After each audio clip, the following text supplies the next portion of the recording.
Welcome back. We are joined by Scott Ritter. Selamat datang kembali. Kami ditemani oleh Scott Ritter untuk membahas peristiwa terkini.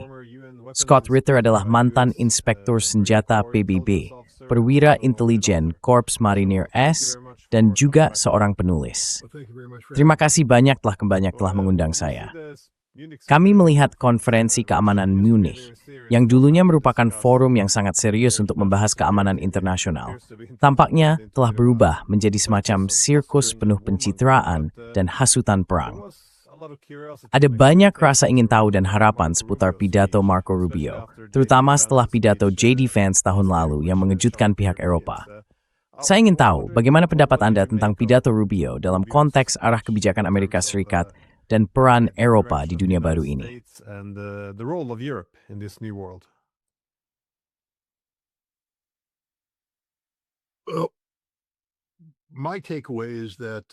Baik, yang saya tangkap ada bahwa orang-orang mengharapkan pidato yang memberikan kejelasan terhadap dokumen strategi keamanan nasional dan sikap yang diambil Amerika Serikat terkait Eropa. Ada beberapa pernyataan yang sangat tegas di dalamnya tentang Eropa yang mengancam dirinya sendiri dengan kepunahan eksistensial atau bahkan kultural.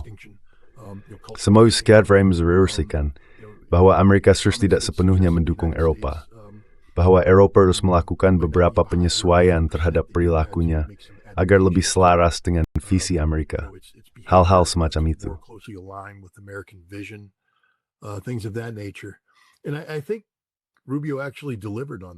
Saya pikir Rubio memang menepati hal itu, tetapi tidak dengan cara yang diinginkan orang.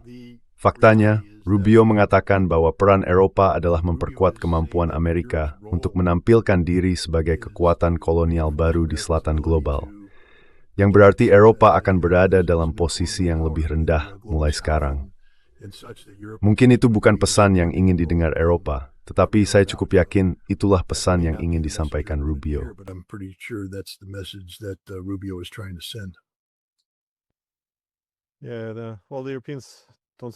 Ya, orang-orang Eropa tampaknya tidak senang karena kali ini mereka berada di luar lingkaran.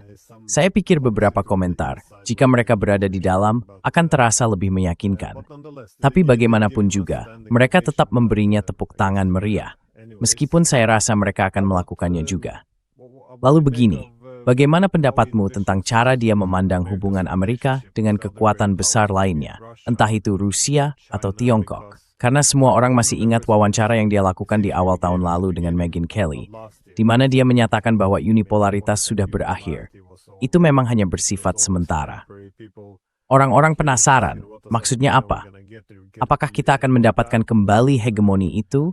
Atau kita akan menyesuaikan diri dengan keseimbangan kekuatan yang lebih menguntungkan dalam sistem multipolar? Apakah kamu menangkap hal itu dari pidatonya? Atau pidatonya lebih berfokus, yang sudah warning audiens Eropa?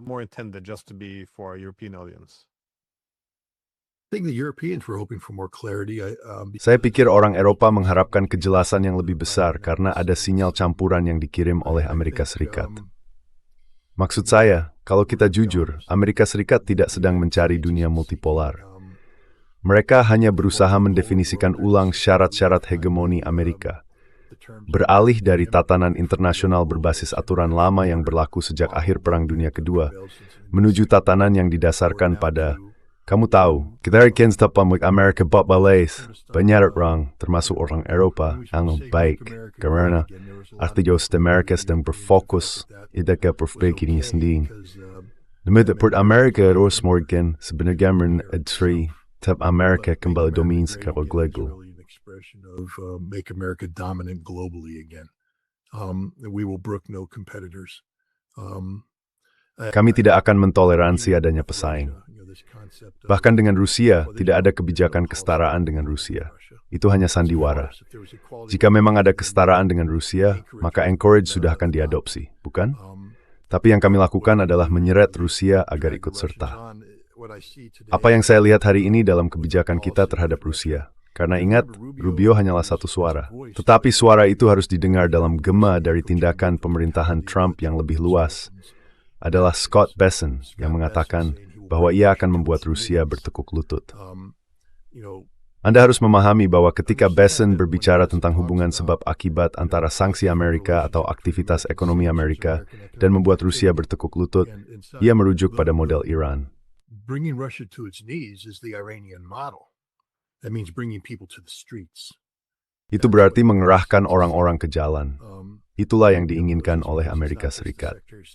Dan Rubio tahu hal ini karena dia bukan hanya Menteri Luar Negeri, dia juga penasihat keamanan nasional. Sebagai penasihat keamanan nasional, dia telah menghadiri rapat-rapat di mana CIA membahas tentang memperkuat sanksi yang menargetkan energi Rusia dengan memberdayakan Ukraina untuk menyerang lokasi energi strategis Rusia. Pemberdayaan Ukraina melampaui target energi tersebut. Kini kita tahu bahwa hal itu juga mencakup serangan terhadap kediaman Presiden Rusia. Inilah kenyataan yang diingat bicarakan sikap politik Rubio.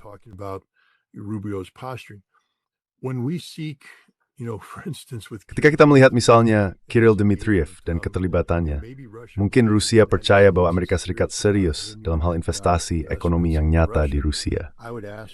Saya akan meminta Rusia untuk kembali dan merenungkan kunjungan Joe Biden pada Maret 2019, serta pernyataan yang ia buat. Persyaratan yang melekat pada investasi modal Amerika di Rusia sepenuhnya didasarkan pada asumsi bahwa Rusia akan melakukan perubahan dalam tata kelola yang mengurangi kedaulatan sejati Rusia dan meningkatkan titik-titik pengaruh di mana Amerika dapat menjalankan kendali atas Rusia secara domestik, ekonomi, dan politik.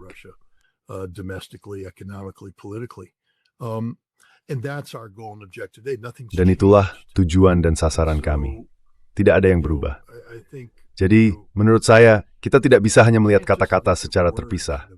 Kita tidak bisa hanya melihat satu pidato dan berkata, inilah makna pidato itu. Kita harus melihat kata-kata tersebut dan keseluruhan konteks dari apa yang terjadi di sekitarnya untuk memahami bahwa Amerika Serikat sebenarnya sedang memainkan permainan besar di mana kita tidak jujur kepada siapapun termasuk Eropa. Bagi orang Eropa untuk percaya bahwa mereka adalah sekutu Amerika Serikat adalah hal yang sangat tidak masuk akal. Saya akan lebih memperhatikan perilaku Lindsey Graham terhadap Perdana Menteri Denmark daripada kata-kata Marco Rubio di konferensi Munich.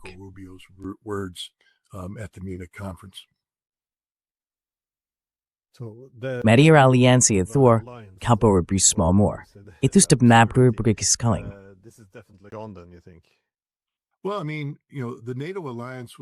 Ya, maksud saya aliansi NATO seharusnya menjadi sebuah pernikahan, sebuah persatuan. Kamu tahu, aku mencintaimu, kamu mencintaiku, kita akan hidup bersama dengan bahagia. Tapi ternyata, bagi orang Eropa, kalian hanyalah sekelompok pelacur murahan. Kami menggunakan kalian dan membuang kalian. Kamu tahu berapa banyak uang yang kamu mau? Pergi dan lenyap. Itu saja, kami sudah selesai dengan kalian. Kalian tidak lagi berguna bagi kami. Kami sudah menemukan yang lain. Menghilanglah. Tapi kami akan tetap menyimpan kalian di daftar kontak kami. Jadi kalau suatu saat kami merasa gatal, kami bisa menghubungi kalian untuk memuaskannya. Eropa perlu memahami bahwa itulah peran mereka. Itulah satu-satunya arti kalian bagi kami. Untuk sementara waktu, kalian adalah pelacur mahal. Kami menempatkan kalian di hotel yang bagus. Tapi kami tidak benar-benar membiarkan kalian pindah ke rumah, bukan? Tidak. Dam kita gue tap pattern bangun break next harga record strength NG woo. Das kue kari break bercatra tap ism happy me. Kari hate so happy during forensic second. Kirik hanya tipu muslihat muran.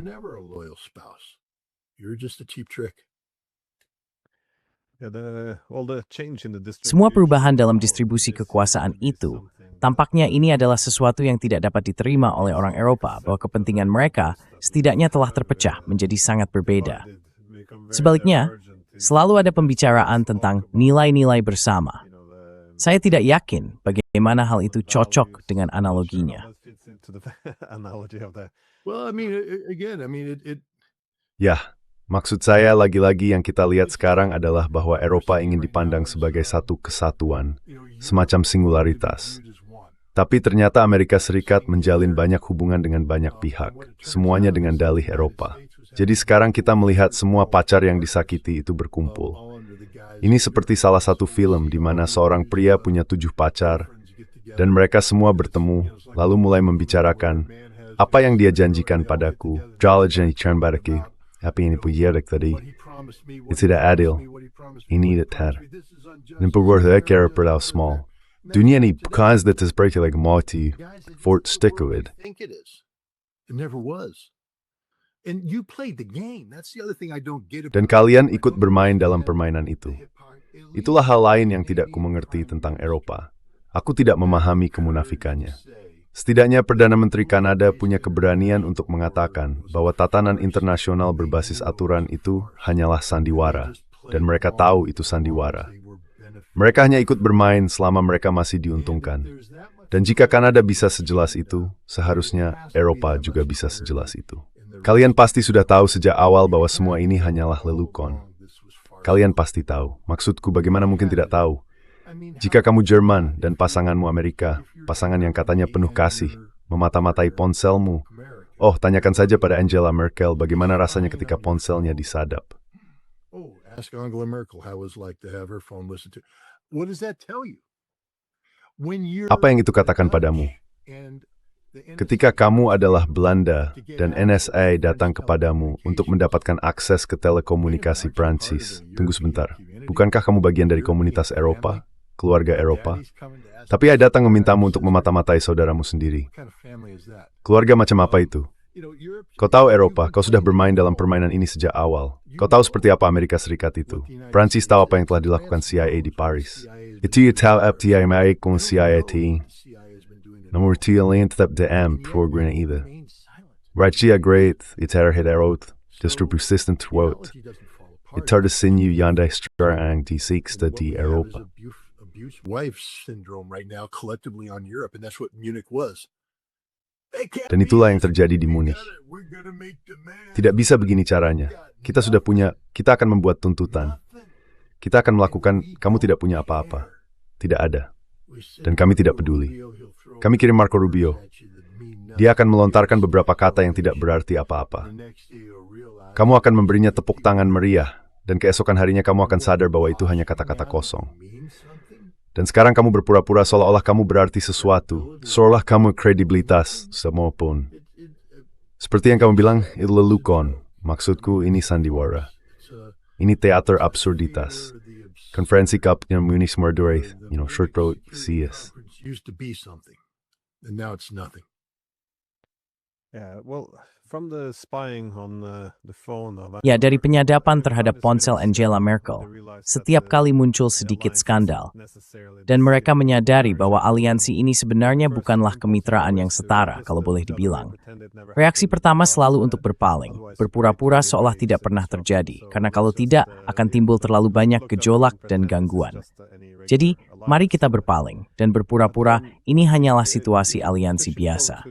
Namun, beralih ke perang di Ukraina, Trump tampak bersemangat untuk menarik diri dari konflik itu, setidaknya secara retoris.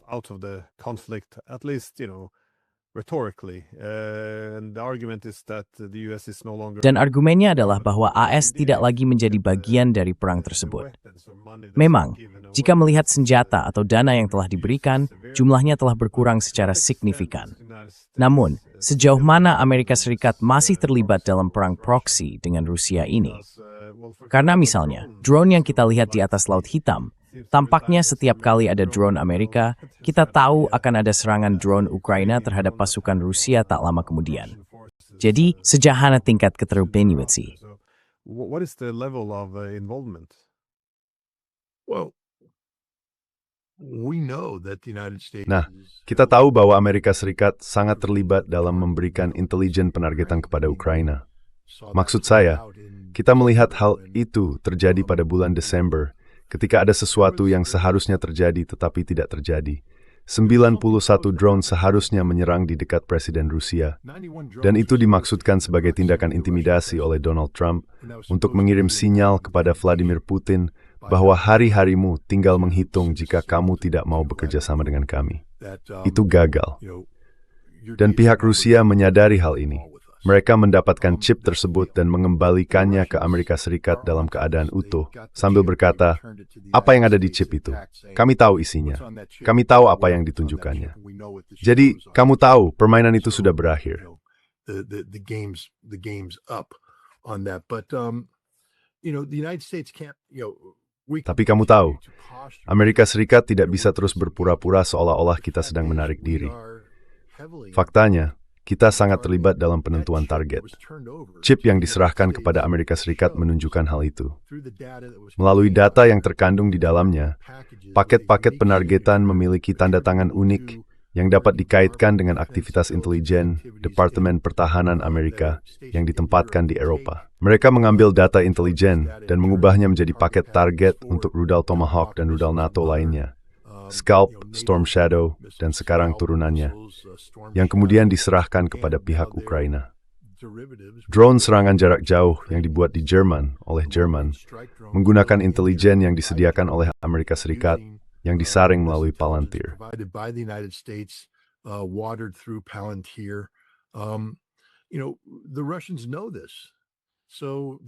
Kau tahu orang Rusia tahu hal ini, jadi tidak ada lagi kepura-puraan. Aku tidak berpikir mereka masih berilusi bahwa Amerika Serikat adalah mitra yang sah untuk perdamaian. Kamu bisa mendengar nada frustrasi dalam suara Vladimir Putin ketika dia berbicara tentang apa yang terjadi di Anchorage. Maksudku, ketika kami mendengar saat itu bahwa Rusia telah membuat konsesi, aku termasuk orang yang berkata aku tidak percaya. Karena secara konstitusional, konsesi yang berbicara memekukan garis depan di Kherson dan Zaporizhia dan Sputnik.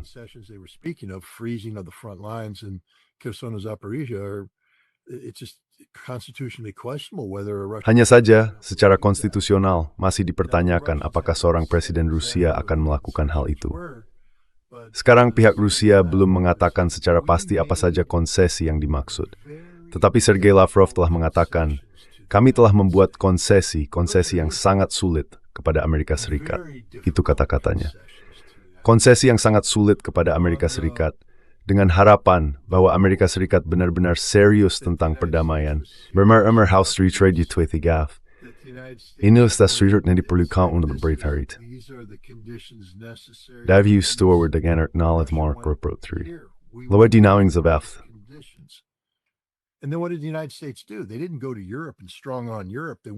Mereka tidak pergi ke Eropa untuk berdiri teguh terhadap Eropa. Mereka pergi dan justru ditekan oleh Eropa, lalu segera mulai menegosiasikan kembali berbagai konsesi. Dan hal itu memberitahu Rusia bahwa Amerika Serikat tidak serius tentang perdamaian. Ketika Anda mengatakan kepada Rusia, ini syarat-syaratnya, dan Rusia memenuhi syarat-syarat itu, lalu Anda berkata, ya tidak, sekarang kami akan melunakkan syarat-syarat ini, menambah lagi, dan menguranginya. Itu berarti Anda tidak serius.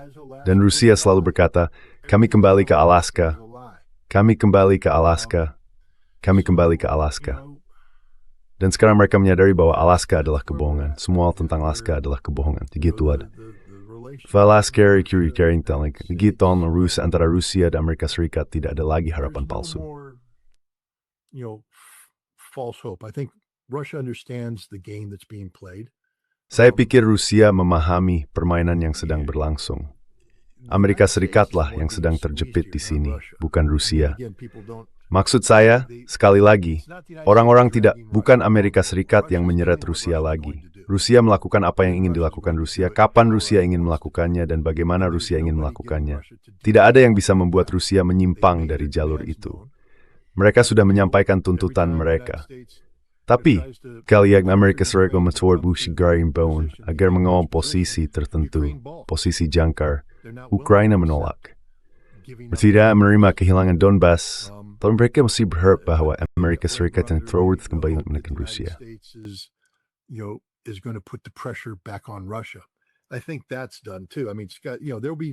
Saya rasa itu juga sudah selesai.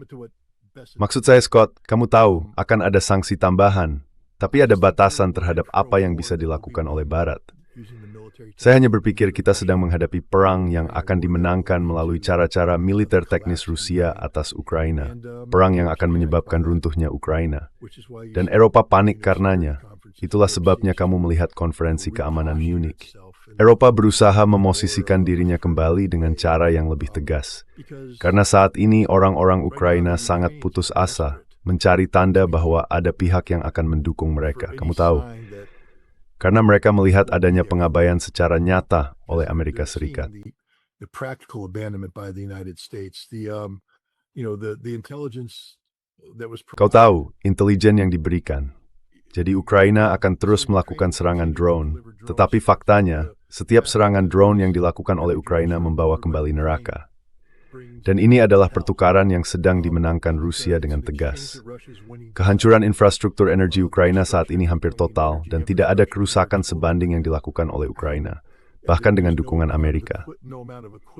Jadi menurutku, yang coba dilakukan Eropa adalah mempertahankan rencana Inggris untuk menjaga Ukraina tetap bertempur dengan berpura-pura seolah mereka siap melakukannya sendiri bersama Ukraina, bahkan jika Amerika Serikat mundur.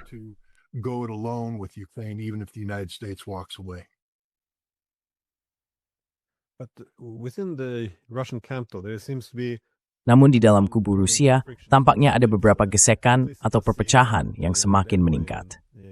Tampaknya utusan Kirill Dmitriev percaya, meskipun saya bisa saja salah, bahwa memperkuat kemitraan ekonomi dengan Amerika Serikat bisa saja berujung pada perdamaian yang lebih tahan lama. Pandangan itu tampaknya berbeda dari apa yang dipikirkan oleh pihak lain di Moskow. Apakah Anda melihat hal yang sama? Atau Anda pikir mensimport tiba harapan bahwa Rusia pausit bisa berbaik with us? Well, this is just my take, and I'm somebody who's wanted to. Ini hanya pendapat saya, dan saya adalah seseorang yang sudah lama ingin mewawancarai Kirill Dmitriev untuk menanyakan pertanyaan-pertanyaan ini. Mungkin apa yang akan saya katakan akan selamanya menutup kesempatan itu. Tapi Kirill Dmitriev tidak berbicara atas nama pemerintah Rusia. Dia bukan pemerintah Rusia. Dia selalu menjadi orang luar yang dibawa oleh Vladimir Putin untuk menjalankan sebuah eksperimen. Dan dia telah membawa eksperimen itu sejauh mungkin. Namun sekali lagi, seperti yang sudah saya tunjukkan, orang Rusia perlu melihat Joe Biden. Ya, orang Rusia tahu apa yang sedang terjadi. Orang-orang Rusia yang saya ajak bicara, yang berada di ujung spektrum yang berlawanan dengan Kirill Dmitriev, berbicara tentang perang hibrida, bahaya kolom kelima, dan apa yang mereka sebut sebagai perang mental.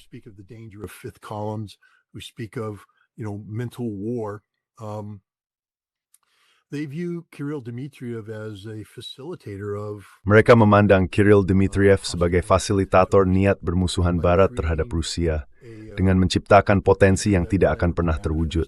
Bukan begitu. Namun Vladimir Putin, sebagai pemimpin yang pragmatis, tidak bisa menutup pintu terhadap sebuah peluang tanpa memberinya kesempatan untuk berhasil. Jadi saya pikir dia melibatkan Kirill Dmitriev dan memberinya banyak keleluasaan. Ada banyak pertemuan, misalnya pertemuan di Miami, di mana dia bertemu dengan Steve Witkoff dan kemudian Jared Kushner. Tetapi jika Anda tidak memahami bahwa Witkoff dan Kushner hanyalah kedok palsu, bahwa mereka tidak memiliki wewenang untuk memberikan apapun dan juga tidak mampu memberikan apapun, maka proses itu tidak akan menghasilkan apa-apa, kecuali menarik Rusia menjauh dari arah yang diperlukan agar dapat memenangkan perang ini. Moving away from the direction necessary for Russia to win this war. And so when people speak of friction. Jadi, ketika orang membicarakan gesekan, sulit bahkan untuk mendefinisikan apa artinya, karena Kirill Dmitriev tidak pernah diberi wewenang. Maksud saya, mengatakan ada gesekan antara Dmitriev dan Lavrov menyiratkan semacam kesetaraan di antara mereka. Tidak ada kesetaraan antara Menteri Luar Negeri dan anak ajaib ekonomi yang dibawa Putin ini. Putin tidak memberinya status yang starter degree. Ia membawanya sebagai seseorang yang seharusnya dapat berinteraksi secara efektif dengan Steve Witkoff, membangun hubungan itu, dan melihat kemana arahnya. Namun, tidak ada hasilnya.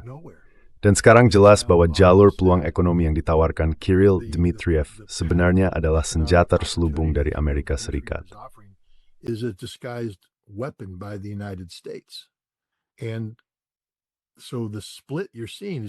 Jadi perpecahan yang kamu lihat itu hanyalah pengakuan dari struktur kekuasaan resmi Rusia bahwa hal ini tidak serius. Tapi apa basis kekuasaan Dmitriev? Apa yang bisa dia andalkan? Tidak ada. Dia tidak memiliki kementerian yang bisa mendukungnya. Dia punya presiden yang mau mendengarkannya. Tapi kamu tahu, sekali lagi, dia hanyalah satu suara. Tidak ada kementerian Kirill Dmitriev. Yang ada hanya Kirill Dmitriev. Itu saja. Dan sekarang dia berhadapan dengan Kementerian Pertahanan, Kementerian Luar Negeri, FSB, SVR. Dia berhadapan dengan semuanya, dengan aparat resmi Rusia yang sesungguhnya. Kamu tidak bisa berbicara tentang perpecahan di dalam Rusia. Itu bukan perpecahan. Itu hanyalah realitas Rusia yang menyadari kamu tahu mimpi muluk seorang pria yang misinya telah gagal.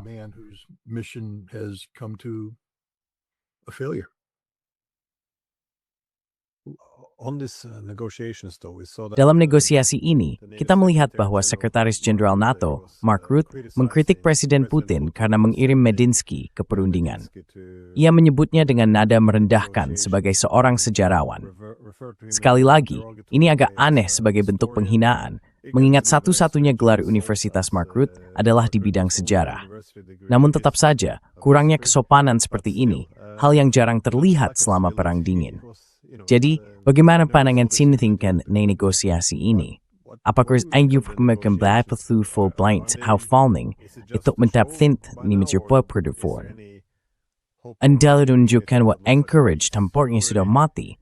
That is the fall yang tidak lain sekarang. To be dead, but is there any other pathway now? Well, first of all, I mean, with all due respect. Baiklah, pertama-tama, maksud saya dengan segala hormat kepada Mark Rutte, Medinsky adalah sosok yang sangat serius. Anda tahu, bukan tugas saya untuk ikut campur dalam politik domestik internal Rusia. Tetapi saya mengikuti orang-orang yang melakukannya. Saya mendengarkan orang-orang yang membahas hal-hal ini. Medinsky dipandang oleh banyak orang sebagai calon penerus Vladimir Putin. Ia sangat dihormati di dalam Rusia dan juga sangat dihormati oleh Presiden Rusia. Ealisor Presiden Rusia, Yuntaker Sjorsgård, whereabouts his ordning Yazidoth at in antibism stolpe pthinian excliffe. Ekandal. And, Rutte is a failed Secretary General of NATO. Rutte adalah Sekretaris Jenderal NATO yang gagal setelah sebelumnya menjadi Perdana Menteri Belanda yang juga gagal. Jadi tidak ada perbandingan antara keduanya. Namun, keterlibatan Medinsky menunjukkan bahwa kita sudah melewati tahap eksperimental. Sekarang saatnya membicarakan hal-hal konkret. Ini juga merupakan sinyal bagi Amerika Serikat bahwa sudah waktunya untuk bertindak atau mundur, bahwa Ukraina harus. Medinsky adalah seseorang yang memiliki instruksi yang jelas, rencana permainan yang spesifik yang disetujui dari belakang kepada Abdul Serikat. Uguara berprofesi bahwa solusi diplomatik. It's not that he has to be creative in coming up with a diplomatic solution. It means the Russians have defined what a diplomatic solution. Artinya, Rusia telah menentukan seperti apa solusi diplomatik yang dapat diterima oleh Rusia. Medinsky ada di sana untuk melaksanakan hal itu. Dan sekarang saatnya bagi Ukraina untuk bisa dibilang menyiapkan diri. Namun Ukraina masih berada pada tahap di mana mereka percaya memiliki daya tawar untuk bernegosiasi.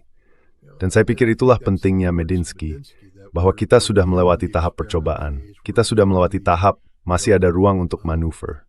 Saya pikir ini menunjukkan bahwa inilah posisi Rusia, sudah ditetapkan, tidak akan berubah. Dan Anda lihat Trump, maksud saya Trump mengatakan bahwa Zelensky sebaiknya menerima kesepakatan itu.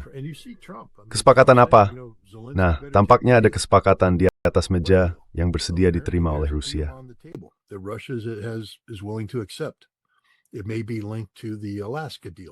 Mungkin ini ada kaitannya dengan kesepakatan Alaska. Dan perhatikan kegelisahan di Eropa tentang kemungkinan mereka tersisih dari perjanjian trilateral ini. Saya rasa Inggris mencoba ikut campur atau semacamnya. Tapi, seperti yang kita tahu, Eropa tidak nyaman dengan situasi ini karena mereka baru saja mengadakan konferensi keamanan Munich, di mana mereka mempertaruhkan segalanya untuk menyatakan, kami di sini untuk Ukraina. Dan sekarang Presiden mengapresiasi beragizing. Ilik harus membuat kesepakatan buat Gisdemal setia.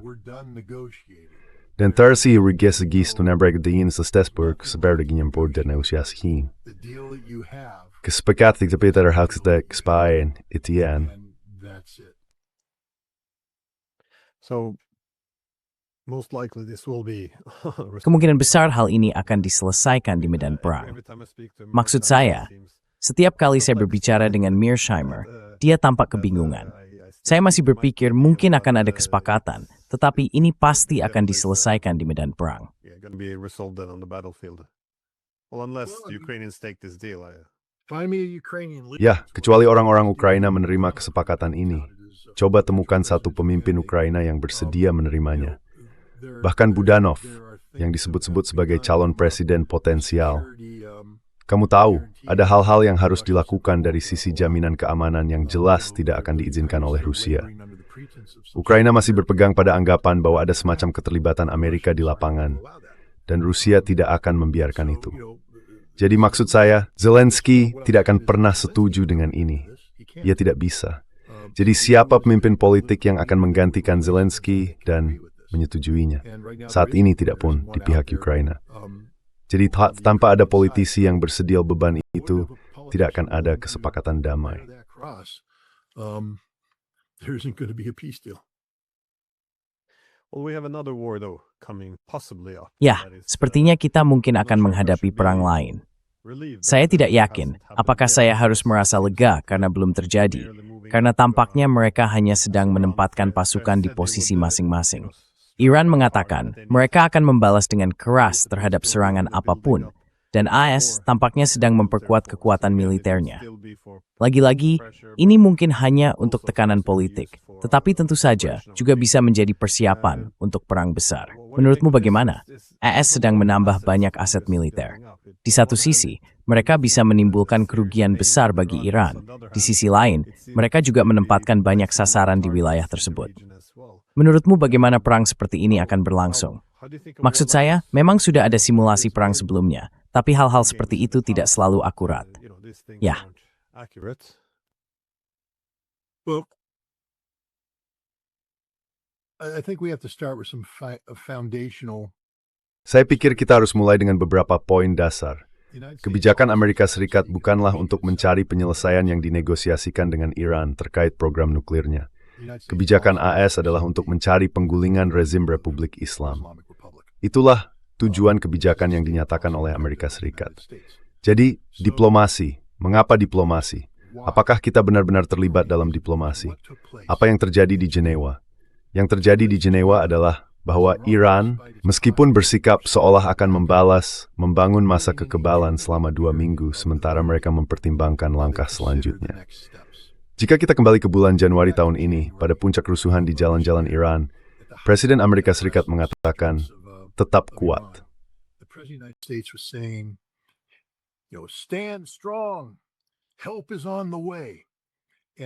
Bantuan sedang dalam perjalanan, dan semua orang sudah mengantisipasi serangan. Kamu ingat pembersihan wilayah udara dan sebagainya. Tapi yang terjadi adalah militer Amerika berbalik kepada Presiden dan berkata, "Bos, kita tidak bisa melakukan ini.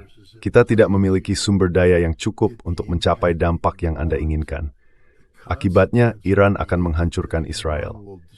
Dan itulah sebabnya pihak Israel menelepon dan berkata, "Hentikan." Konsekuensi lainnya adalah ladang minyak Arab Saudi bisa hancur. Jadi pihak Saudi juga menelepon dan berkata, "Hentikan." Maka Presiden pun menghentikannya. Hal lain yang disampaikan kepadanya bahwa kita tidak memiliki kemampuan untuk mempertahankan diri. Jadi, jika Iran memutuskan untuk menyerang pangkalan-pangkalan Amerika di kawasan itu, kita akan terekspos.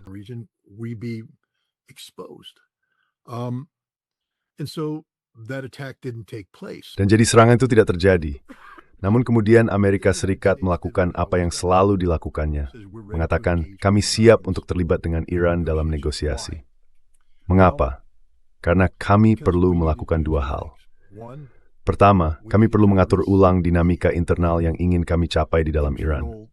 Kami telah memainkan satu kartu, dan kami perlu menarik kembali kartu itu. Kami perlu mengatur ulang tumpukannya. Saya menyebutnya faktor Starlink. Saya berencana menulis makruh tentang hal ini, tapi saya harus mencari waktu untuk menyelikur. Kita sering membicarakan isu Starlink dan pentingnya Starlink, tapi sebenarnya apa yang sering bicarakan? Kembali ke tahun 2005-2006. Ada satu nama yang mungkin terdengar familiar bagi Anda, Jared Cohen. There's a name that might be familiar to Jared Cohen. Jared Cohen adalah seorang pria yang berkeliling Timur Tengah dan menulis sebuah buku. Saya tidak ingat judulnya sekarang, tetapi intinya buku itu mempromosikan gagasan bahwa semua pemuda Timur Tengah itu seperti orang Barat dan ingin menjadi seperti orang Barat. Dan yang perlu kita lakukan untuk menarik mereka menjauh dari Islam, ya, kamu tahu kejahatan Islamisme adalah memperkenalkan mereka pada dunia Barat. Jadi kita perlu menciptakan keterhubungan digital. Kemudian dia direkrut oleh Departemen Luar Negeri untuk mempromosikan apa yang disebut demokrasi digital. Demokrasi digital misalnya melibatkan perjalanan ke Suriah dan mencoba meyakinkan pemerintah Suriah untuk membuka akses internet bagi Google. Setelah itu, dia bekerja untuk Google melakukan hal yang serupa. Later on, he went to work for Google doing something similar. But he's the guy. If you remember, during the 2009. Tapi kamu tahu, dialah orangnya kalau kamu ingat. Selama revolusi hijau tahun 2009, dia yang menelepon Twitter dan meminta Jack Dorsey agar tidak menutupnya untuk pemeliharaan. Karena pemerintah Amerika Serikat membutuhkan Twitter tetap aktif untuk menjaga konektivitas dengan kelompok oposisi Iran. Itulah demokrasi digital. Menggunakan konektivitas internet sebagai sarana bukan hanya untuk memengaruhi orang di dalam wilayah tertutup, tetapi juga untuk memungkinkan mereka menampilkan realitas mereka secara daring. Kita melihat hal ini di Suriah. Kamu tahu, seluruh Komite Koordinasi Hak Asasi Manusia adalah orang-orang yang mengikuti demonstrasi, menunggu sesuatu terjadi bentrokan, lalu mereka merekamnya dan menyiarkannya. Pemerintah Suriah membantai warga sipil Suriah di jalanan. Tidak.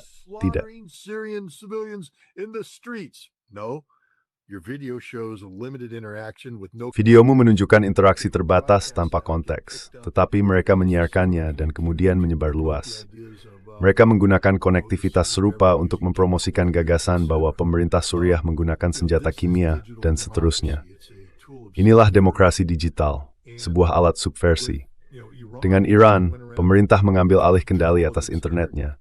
Jadi kami harus menemukan cara untuk mengatasi kemampuan Iran menekan tombol pemutus, dan Starlink menjadi solusinya. Kami melihat betapa pentingnya Starlink ketika Departemen Luar Negeri mengakui bahwa mereka mengirim tambahan 7.000 terminal Starlink ke Iran setelah insiden bulan Januari untuk memulihkan konektivitas internet bagi kelompok tertentu. Namun yang kini kita ketahui adalah bahwa lebih dari 100.000 terminal Starlink telah dikirim ke Iran. Lebih dari 100.000. Pihak Iran telah menangkap ratusan, jika bukan beberapa ribu orang.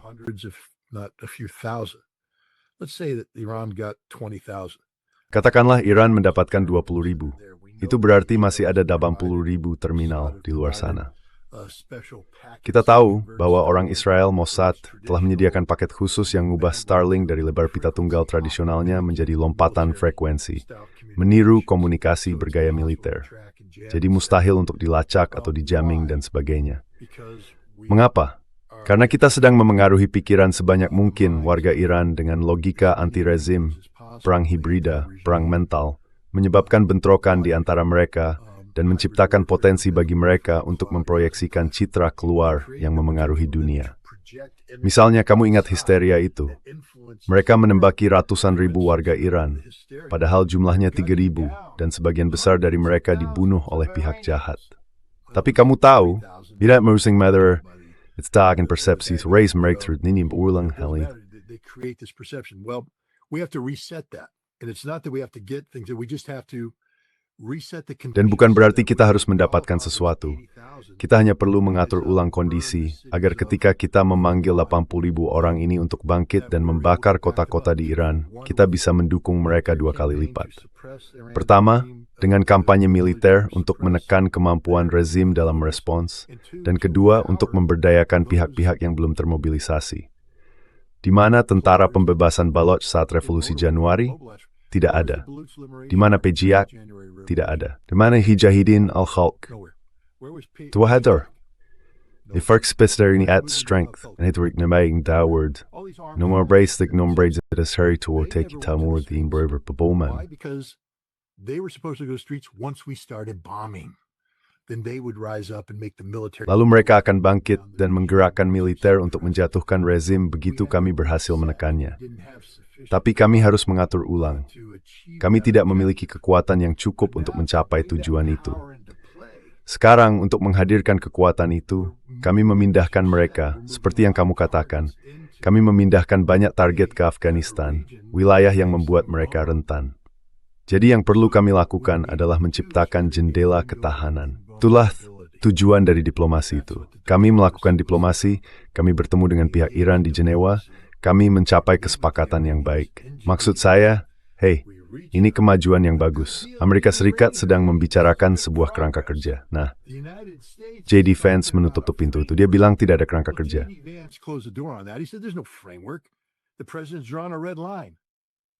Presiden telah menarik garis merah dan pihak Iran tidak akan memenuhi garis merah itu, yang berarti apapun artinya. Setidaknya dia jujur. Namun, pihak Iran beranggapan bahwa mereka memiliki waktu 2 minggu untuk pergi, menciptakan sesuatu, lalu kembali ke jalur diplomasi. Ketika mereka kembali, jika mereka diizinkan untuk kembali, mereka akan mendapati bahwa Amerika Serikat telah lebih dulu menempatkan perisai pertahanan rudal balistik yang kami yakini akan efektif. Mitsop Emrimpek Response Rudal Balistik Iran, South Bikum Belthit Meters and Yords, Nomalpan akan kemarin strain, Dipsworth and Hugh. And suppressing the defense forces. Back in 1990, Kau tahu, pada tahun 1990, aku dimasukkan ke dalam sebuah sel perencanaan ad hoc yang bekerja untuk Komandan Korps Marinir guna menyusun opsi peperangan amfibi melawan Irak. Kami bekerja sama dengan JCS, dan kami terhubung untuk memantau arus peralatan militer. Salah satu pertanyaan yang kami ajukan kepada diri kami sendiri pada bulan Oktober adalah, dari sudut pandang perencanaan, apakah ini hanya perencanaan khayalan yang kami lakukan, atau ini perencanaan dunia nyata? Karena ada perbedaan antara memberi pengarahan kepada seseorang tentang hal-hal hipotetis dan benar-benar harus dibatasi oleh disiplin realitas. Kau tahu, aset lain juga yang diperebutkan, dan sebagainya.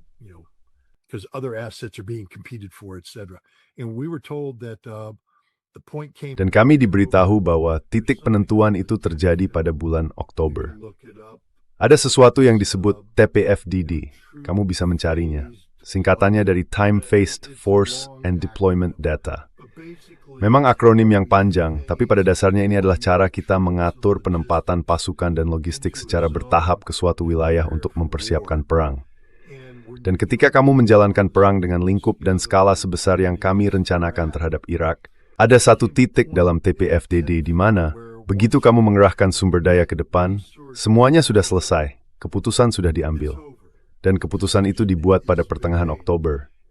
Kami akan berperang pada bulan Januari.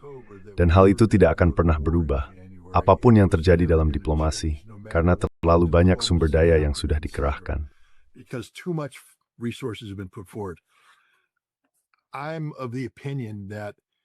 Menurut saya, jika pesawat-pesawat ini benar-benar mulai menetap dan kita mulai mendapatkan pasokan bahan bakar serta amunisi yang dibawa masuk, ditambah dengan sistem pertahanan udara, maka kita akan mencapai titik yang setara dengan momen komitmen TPFDD itu. Dan dalam waktu sekitar seminggu ke depan tidak akan ada jalan untuk mundur, apapun yang terjadi. Iran bisa saja ikut campur dan menyatakan apapun yang mereka mau. Kita akan berperang dengan Iran. Putusan politik sudah diambil, selama lampu hijau itu tetap menyala. Dan saat ini, militer sedang memposisikan diri dengan gugus tempur kapal induk, sistem peluncur Tomahawk, serta kemampuan serangan baru yang akan memulai konflik dengan Iran.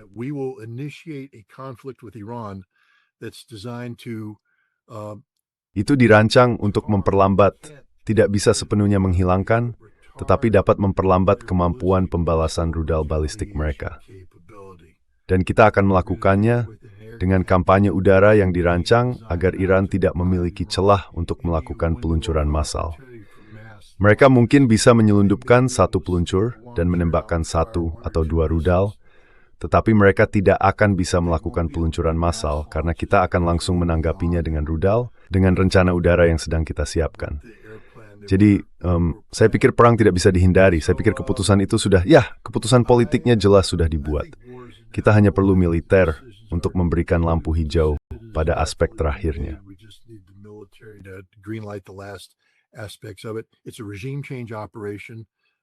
Ini adalah operasi pergantian rezim, yang berarti ini lebih dari sekadar tradisi.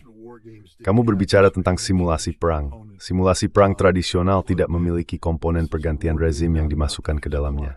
Ini adalah simulasi perang yang bukan tentang pendudukan fisik Iran oleh pasukan Amerika di darat. Ini adalah simulasi perang tentang memberdayakan oposisi domestik untuk menyingkirkan orang-orang tertentu. Kamu tahu, Nima Rostami, seorang warga Iran yang baru saja berada di Iran, berpikir mereka tidak punya prima skor.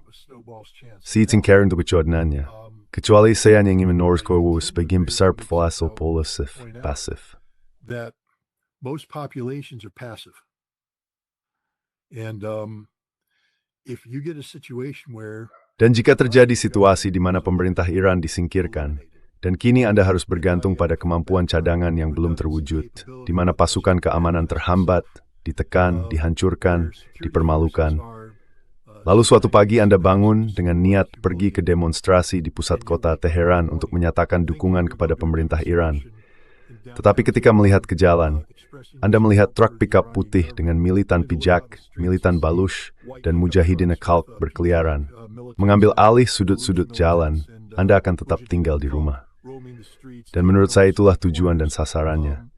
Lihatlah ISIS, cara ISIS bergerak melalui Mosul dan Irak. Ketika tentara Irak runtuh, ISIS dengan cepat mengambil alih pusat-pusat penduduk, bukan karena mereka lebih banyak jumlahnya daripada penduduk, tetapi karena mereka menakut-nakuti penduduk.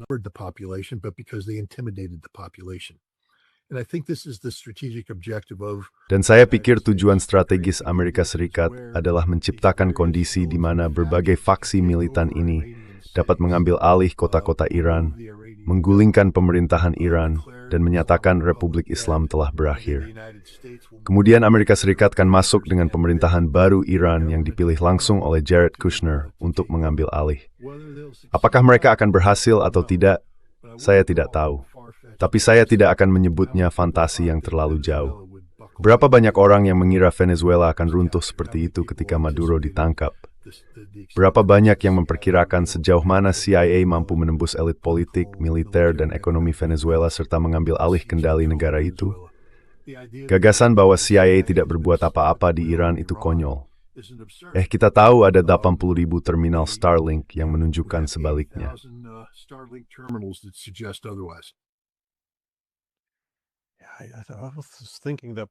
Ya, aku sempat berpikir mungkin Trump merasa terpojok, membuat kesalahan, dan mereka mungkin akan mencari kesepakatan kecil sebagai cara untuk mundur. Tapi, ya tidak. Sepertinya diplomasi itu, seperti yang kamu bilang, hanyalah tipuan untuk mempersiapkan perang. Tapi kita sudah melewati, atau hampir melewati, batas di mana perang itu. Itulah yang kupikirkan.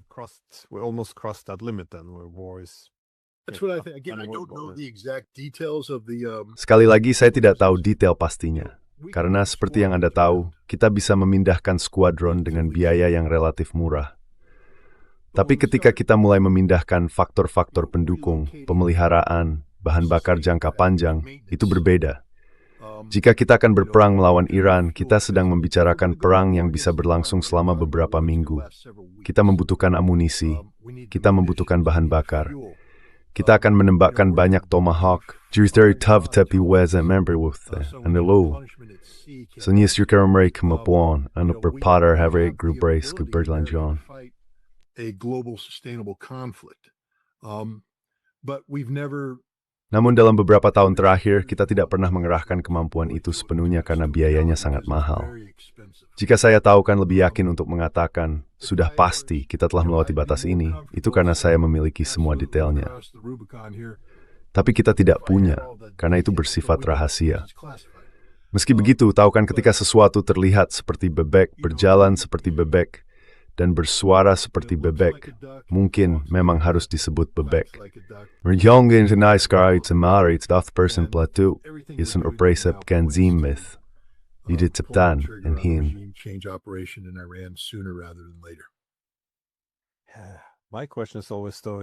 Pertanyaan saya selalu, kalau orang Iran melihat bahwa hal itu akan terjadi, jika mereka memandang operasi perubahan rezim sebagai ancaman eksistensial, sesuatu yang bisa memecah belah Iran, saya selalu bertanya-tanya apakah mereka akan menunggu serangan datang atau, ya.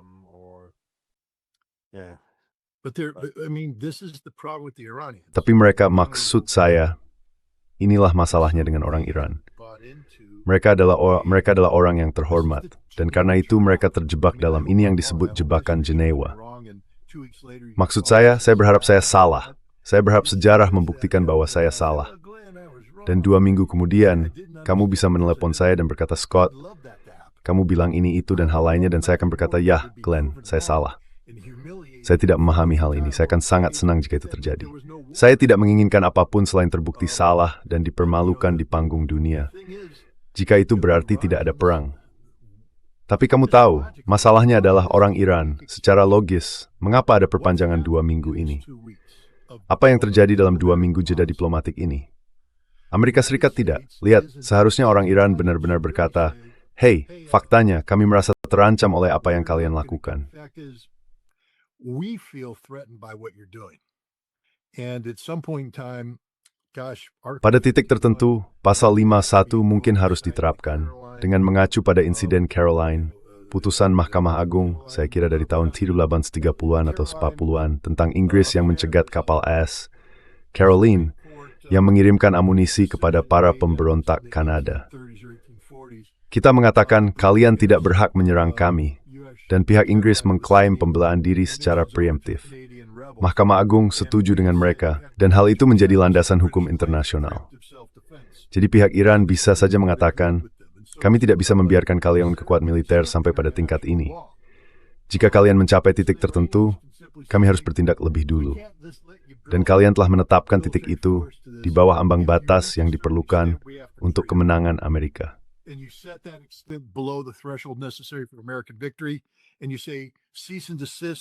Dan Anda berkata hentikan pergerakan pasukan, atau kami harus menganggap niat Anda buruk.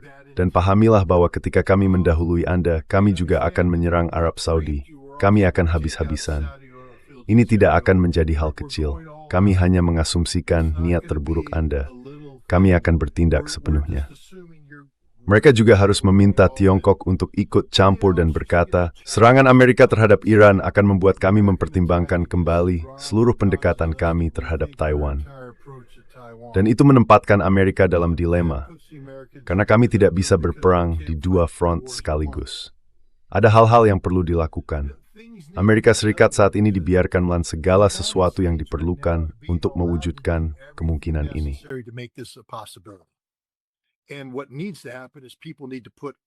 Yang perlu terjadi adalah orang-orang harus menempatkan semua rintangan di jalan. Termasuk Iran, mereka mencapai posisi mereka saat ini karena memiliki kemampuan rudal balistik yang menimbulkan ketakutan bagi Israel dan Amerika Serikat. Apa yang mereka izinkan Amerika Serikat lakukan adalah membangun kemampuan yang setidaknya menciptakan persepsi bahwa kita dapat meredam keunggulan rudal balistik Iran. Kita bisa meniadakannya, kita bisa membatasinya, dan itu memberi kita kekuatan untuk bertindak lebih jauh. Iran membiarkan hal ini terjadi, saya tidak mengerti. Karena itulah, saya hanya mengatakan kepada Anda, itulah yang sedang terjadi sekarang. Kinerja masa lalu memprediksi hasil di masa depan. Kita telah bertindak dan Anda tahu, jika kita pernah menggunakan tipu daya sekali, kita akan menggunakannya lagi.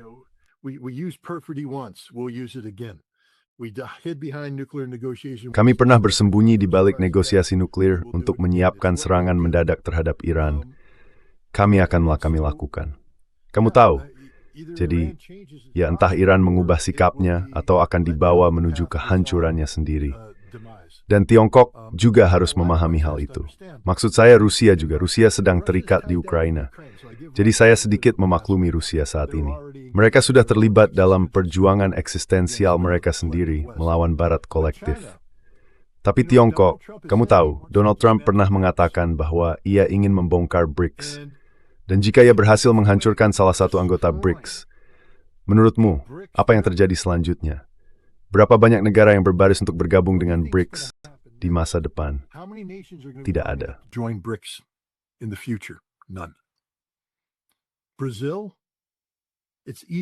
Brasil, itu sasaran empuk.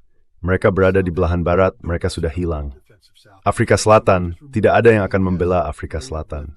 Jadi kita hanya menghapus huruf B dan S, dan yang tersisa hanyalah Rick di tengah. Dan Rick sudah mati. Jadi Tiongkok perlu memahami hal ini. Sudah saatnya Tiongkok bersikap lebih dewasa. Dan mungkin itulah yang sedang dilakukan Xi Jinping dalam hal pembersihan komite militer dan sebagainya. Tapi saya tidak mendorong konflik Tiongkok dengan Taiwan. Saya sama sekali tidak mendorong perang. Namun berdiam diri dan tidak melakukan apapun justru memberi kekuatan kepada Amerika Serikat untuk melakukan hal-hal seperti ini.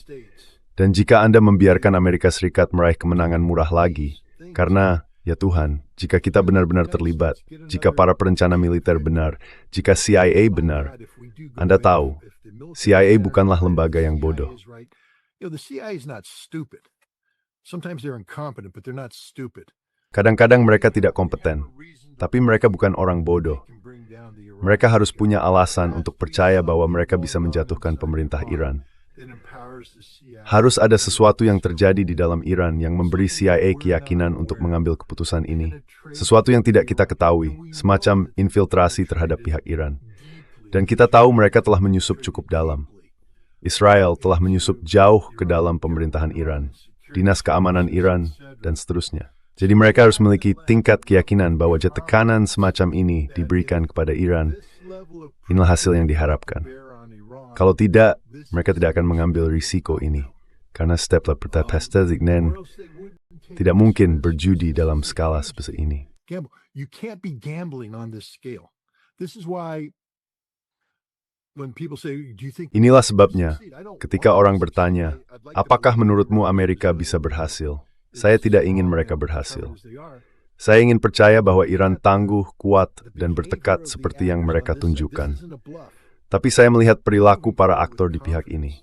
Ini bukan gertakan. Mereka bergerak maju dengan percaya diri, dan mereka diberitahu hal-hal yang tampaknya didasarkan pada kenyataan tertentu yang tidak diketahui publik, tentang rapuhnya pemerintahan Iran. Reform Iran kits growth walaupun di kartan. Itu menyebabkan peradaan tak nipulisi.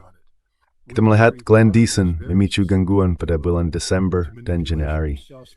Dia bisa memicu orang kapan toward. Disruption of December and January. He can trigger it again at will. So I think the only way you stop this... Jadi saya pikir satu-satunya cara untuk menghentikan hal ini adalah dengan bertindak tegas.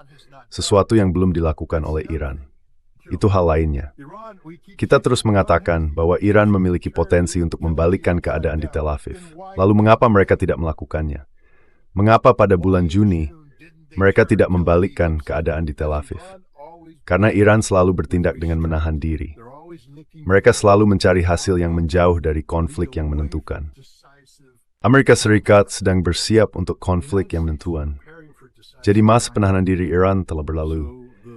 Mereka perlu memberitahu Amerika Serikat bahwa jika terus memobilisasi pasus hijau ini, Iran akan menganggapnya sebagai niat buruk dan bertindak sesuai. Dan itu peluang untuk diplomasi.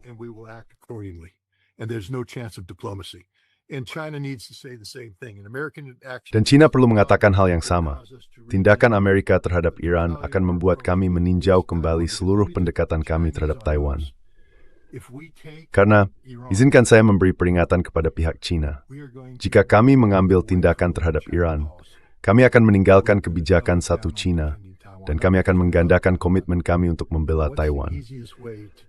Bukan karena kami mencintai Taiwan, tetapi karena cara termudah untuk mengalahkan China di Pasifik adalah menjadikan Taiwan bagian dari medan permainan. Sekarang kita tidak lagi berbicara tentang China di Laut Cina Selatan. Kita berbicara tentang menghadang mereka tepat di perbatasan mereka dengan Taiwan. Inilah cara berpikir di Washington DC saat ini. Disitulah posisi kita sekarang.